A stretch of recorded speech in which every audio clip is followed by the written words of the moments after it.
The conflict that occurred during the 1990s in the greater Boston area effectively ended an era in the city. The old school dons of the 20th century were all gone now, and chaos ensued on the streets.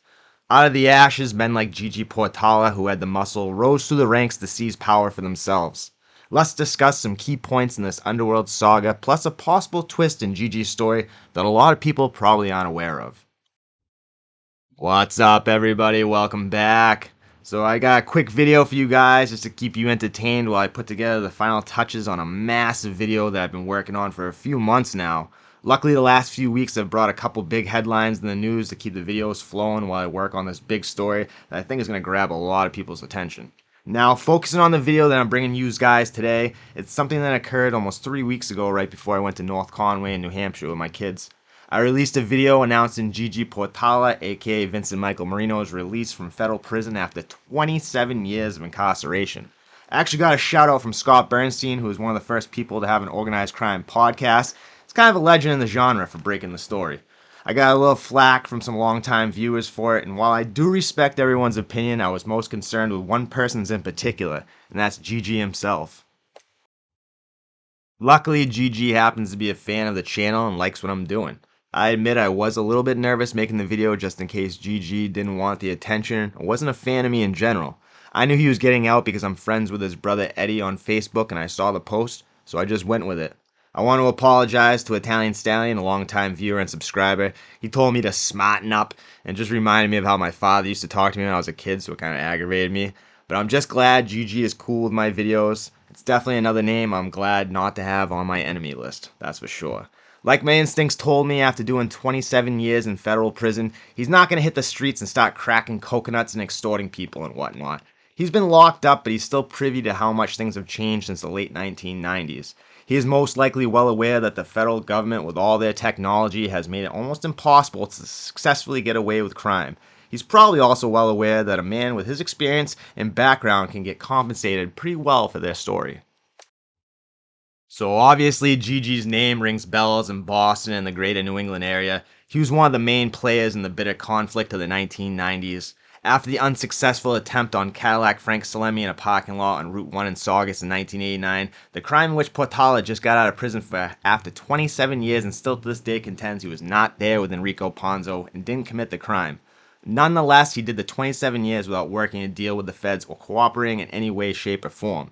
Directly after the failed attempt on Salemi, the infamous recorded induction ceremony in Medford took place, which effectively incarcerated all the leaders of the New England crime family.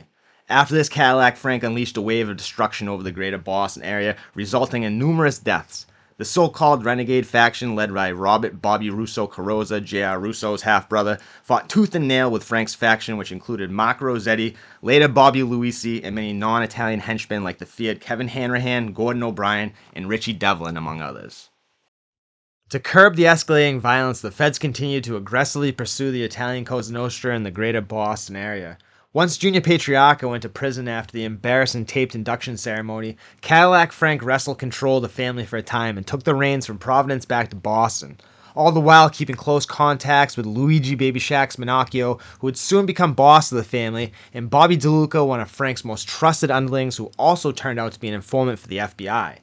Then in 1995, the feds took down the boss, Cadillac Frank Salemi, along with the leaders of what the media was calling the Winter Hill Organization, which was basically just Whitey and Stevie with Johnny Martirano in Florida. He had been on the lam since the 1980s, a specter moving through the shadows to strike at a moment's notice. It was shortly revealed after the indictments came down that Whitey and Stevie were both top echelon informants for the FBI. After finding this out, Martirano rationalized this as justification to inform on his former partners and ended up serving around just 12 years for like 23 bodies or something absurd like that. Cadillac Frank Salemi, not wanting to be left out, cut a deal for himself and was released from prison, only then to be pulled out of the witness protection program and sentenced as an 84-year-old man to life in prison for ordering the death of Stephen Tesaro, who managed the legendary Boston nightclub The Channel in 1993. Salemi later died in a federal prison medical facility in late 2022. After 1995, Frank's brother Jackie Salemi was trying to run business as usual, but without his brother or the backing of many of their allies who were either incarcerated or dead themselves. Men like Gigi Portalla rose through the ranks and challenged what was left of Frank's regime. Gigi, otherwise known as Vincent Michael Marino, had his own crew at this point and saw his opportunity to become the top dog. He began pressing Jackie Salemi, who at this point I guess still had the backing of New York to some extent, but Gigi had the muscle. He had free reign to basically extort anyone north of Boston doing anything illegal, and of course in the 1990s some of the biggest moneymakers were dealers. Guys like Portalla pretty much had free reign after the old guard of Patriarca and Angiulo, and then even Russo and Ferraro were going off the streets. From what I gathered, Gigi had the majority of the North Shore on lockdown, while the DeCollegiero crew out of Woburn shook down any dealers in the northwest suburbs like Woburn, Burlington, Stoneham, etc., all the way up to Billerica in the Tewksbury area, I guess. After doing about 30 months in jail when he was initially picked up like 12 hours after the failed attempt on Cadillac Frank, Gigi was out on the streets for the majority of the 1990s and the conflict. Things really began to heat up again in late 96 when Jackie Salemi's henchmen set out on the hunt to whack Gigi and his crew members.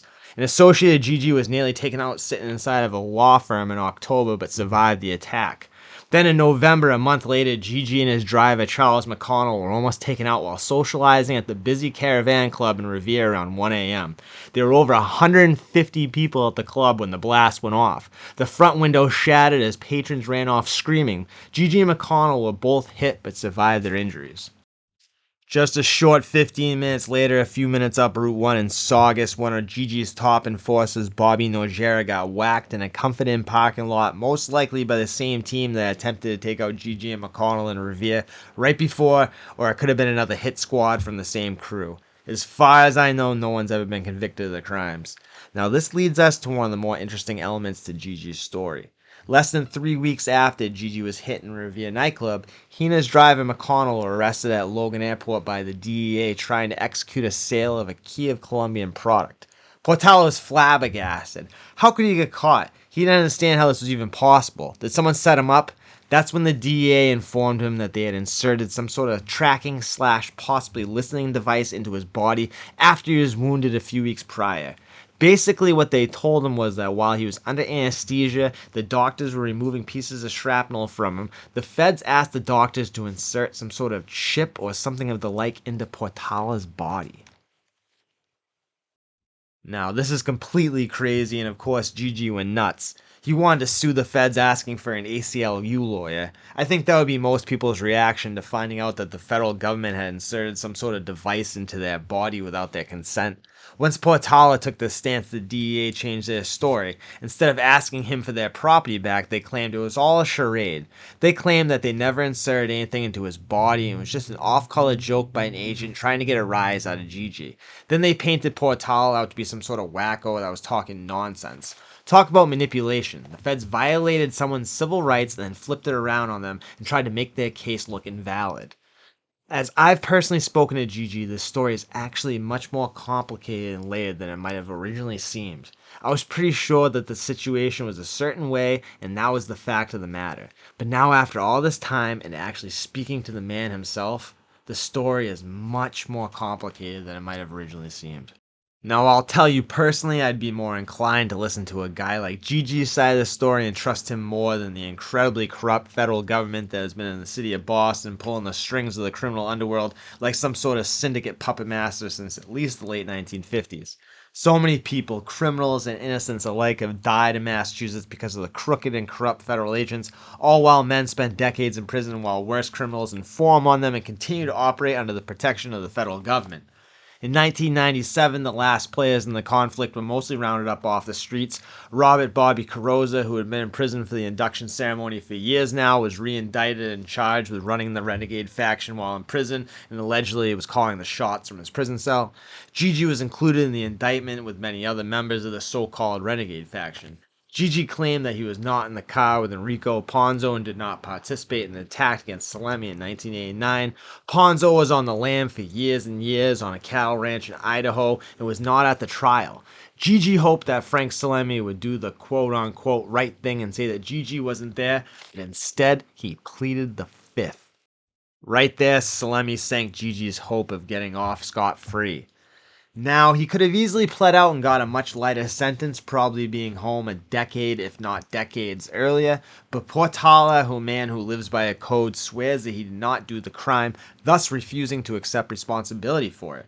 I'm sure the feds also tried to work him for information in return for some sort of deal, which a guy like Gigi would have curbed. He'd rather do almost 3 decades in prison for a crime he didn't commit than cooperate and inform on his fellow underworld peers. This is why people in the New England area hold Portalla in such high regards. While almost every other top criminal in the underworld turned out to be an informer or cut some sort of deal with the federal government, Gigi stood tall and did his time even though he claims he's innocent on top of it. There's also a lot of people that think he should have just pled out and gotten out much earlier, but I can't pass judgment or say he's right or wrong either way. I live by a completely different moral and value system than organized crime figures. All I know is that I'm glad Gigi's home and that he doesn't hate my channel. So again, I hope you guys enjoyed this quick kind of little video. Working on a big video. Hopefully it's going to be coming out sometime in the next week or two. I'm not trying to rush it. I've been doing research on this thing for months now, but this was a good video. A lot of you guys enjoy this stuff, and it's just kind of a story that's unfolding with Gigi. So again, guys, most importantly though, make good choices, make good decisions, take good care of yourselves, your family, your friends, your fellow human beings. Try to have a good day. I'll talk to you guys soon. God bless.